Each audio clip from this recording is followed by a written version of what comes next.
સૌરાષ્ટ્ર પંથકમાં મગફળીના પાક પર વરસાદ આફત બનીને તૂટી પડ્યો। રાજકોટ સહિત કેટલાક વિસ્તારમાં મગફળી ઉપાડવાનું શરૂ થઈ ગયું છે। કેટલાક ખેડૂતોએ આગોતરું વાવેતર કરેલી મગફળી ઉપાડી રાખી હતી, પરંતુ અચાનક પવન સાથે વરસાદ ત્રાટક્યો અને ખેતરમાં પડેલા પાથરા પલળી ગયા, જેના કારણે મગફળીના તૈયાર પાકમાં વ્યાપક નુકસાન થવાની આશંકા છે। મગફળી પલળી જતા હવે ભાવ પણ ઓછો ઉપજવાની ખેડૂતોને આશંકા છે। આ વખતે ચોમાસા દરમિયાન જોઈએ એ રીતે વરસાદ વરસ્યો હતો, એટલે મગફળીમાં સારું ઉત્પાદન થવાની ખેડૂતોને આશા હતી। જો કે છેલ્લે ખેડૂતોની 4 મહિનાની મહેનત પર મેઘરાજાએ પાણી ફેરવી દીધું, જેના કારણે ખેડૂતોની 4 મહિનાની મહેનત વ્યર્થ જાય તેવી આશંકા છે।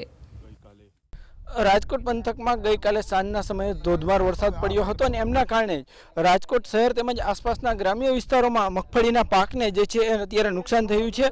અત્યારે આજે મગફળીના પાથરા જોઈ શકો છો કે આજે દાણા હોય છે તે પલળી ગયા છે, આખો પાથરો છે તે ક્યાંક પલળી ગયો છે।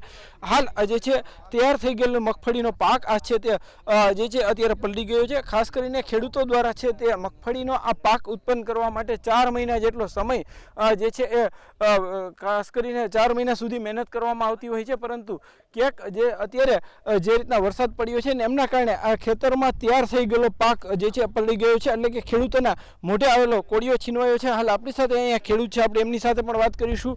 શું કહેશો, ગઈકાલે ક્યારે વરસાદ આવ્યો હતો અને તમે તમારા કેટલા વીઘા ખેતરમાં મગફળી વાવી હતી?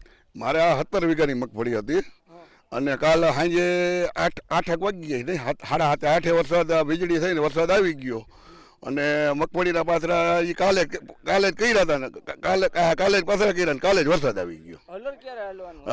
હલર તો હજી 4-5 દી પછી હાલવાનું હતું, તો વરસાદ આવી ગયો। હવે તો 8-10 દી હવે જારવ છે। આ વરસાદના કારણે કેવી નુકસાની થતી? આ ઢોરનો ચારો હોઈ ગયો, સમજી ગયા, પલળી ગયો એટલે માંડવી ડેમેજ થઈ ગઈ કહેવાય, પલળી ગઈ એટલે ટેકાના ભાવમાં એ સરકાર લઈએ નહીં કાંઈ।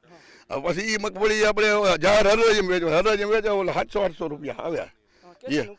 નુકસાની ઘણી કહેવાય, આમાં કોને કહેવાય, એવું નુકસાની ઘણી થઈ છે આમાં। અહીંયા અન્ય એક ખેડૂત છે, આપણે એમની સાથે પણ વાત કરીશું।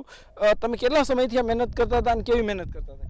અમે 4 મહિનાથી સતત મહેનત કરી, વાવેતર કર્યું, નીંદવાનું, પછી પાણી પાવાનું, ખાતર, દવા, બધી મહેનત કરવા છતાં હવે આ હાથમાં આવેલો કોળિયો પાથરા કર્યા ને વરસાદ દાયબો પલળી ગઈ બધી। કેવી તકલીફ થતી હોય, કેવું દર્દ થતું હોય? દર્દ તો થાય ને, તકલીફ આટલા 4 મહિનાથી મહેનત કરીએ પછી આજે હાથમાં લેવાનું તે ટાઈમે બધું બગડી જાય।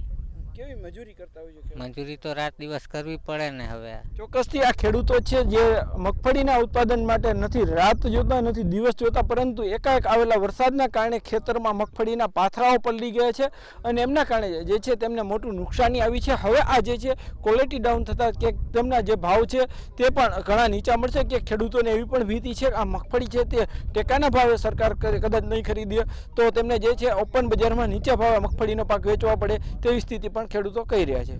હાર્દિક જોશી, ન્યૂઝ 18 ગુજરાતી।